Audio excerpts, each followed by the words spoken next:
एक समय की बात है।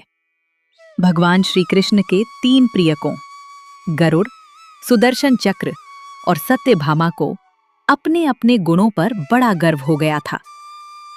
गरुड़ को अपनी गति का अहंकार था। वे सोचते थे कि तीनों लोकों में उनसे तेज कोई नहीं। सुदर्शन चक्र को अपनी शक्ति का अभिमान था। उन्हें लगता था कि उनसे बलवान कोई अस्त्र नहीं। और सत्यभामा को अपने सौंदर्य का गर्व था।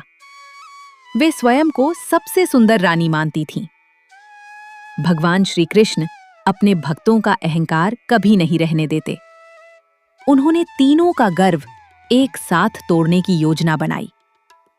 श्री कृष्ण ने गरुड़ को आदेश दिया, हनुमान जी इस समय गंधमादन पर्वत पर तपस्या कर रहे हैं। तुम जाकर उन्हें तुरंत द्वारका लेकर आओ। गरुड़ अपने वेग पर गर्व करते हुए उड़ चले। वहां पहुंचकर उन्होंने हनुमान जी से कहा, भगवान कृष्ण ने आपको बुलाया है, मेरे साथ तुरंत चलिए। हनुमान जी ध्यान में लीन थे। उन्होंने शांत स्वर में कहा, मैं शीघ्र ही आ जाऊंगा। गरुड़ को यह बात अच्छी नहीं लगी। उन्होंने सोचा कि कोई उनकी बात कैसे टाल सकता है। उन्होंने बलपूर्वक हनुमान जी को उठाने का प्रयास किया। हनुमान जी मुस्कुराए और अपनी पूंछ से गरुड़ को लपेटकर दूर समुद्र में फेंक दिया। गरुड़ किसी प्रकार वापस द्वारका पहुंचे। उनका गति का अभिमान चूर हो चुका था।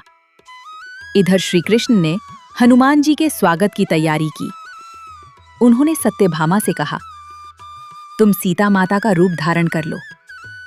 सत्यभामा ने सुंदर वस्त्र और आभूषण पहन लिए और मन ही मन प्रसन्न हुई कि आज उनकी सुंदरता की प्रशंसा होगी।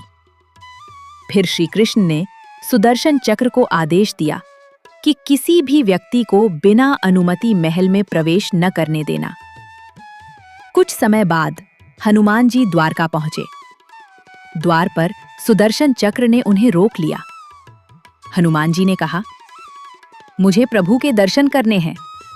जब चक्र नहीं माना तो हनुमान जी ने उसे उठाकर अपने मुख में रख लिया और सीधे महल में प्रवेश कर गए।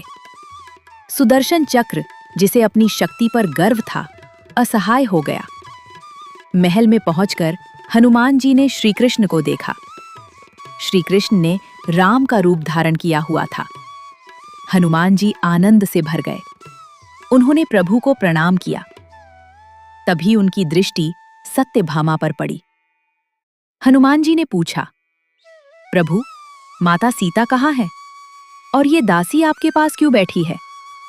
ये सुनते ही सत्यभामा का सौंदर्य का अभिमान भी टूट गया।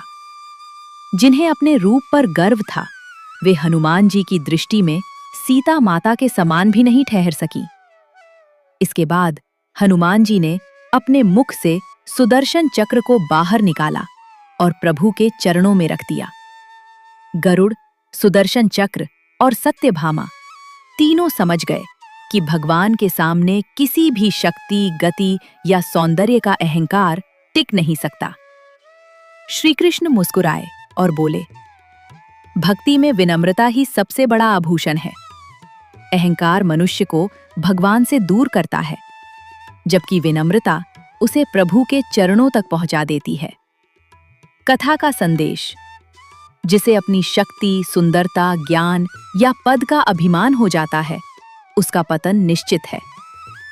भगवान अपने भक्तों को विनम्र बनाकर ही उनके जीवन को सफल करते हैं।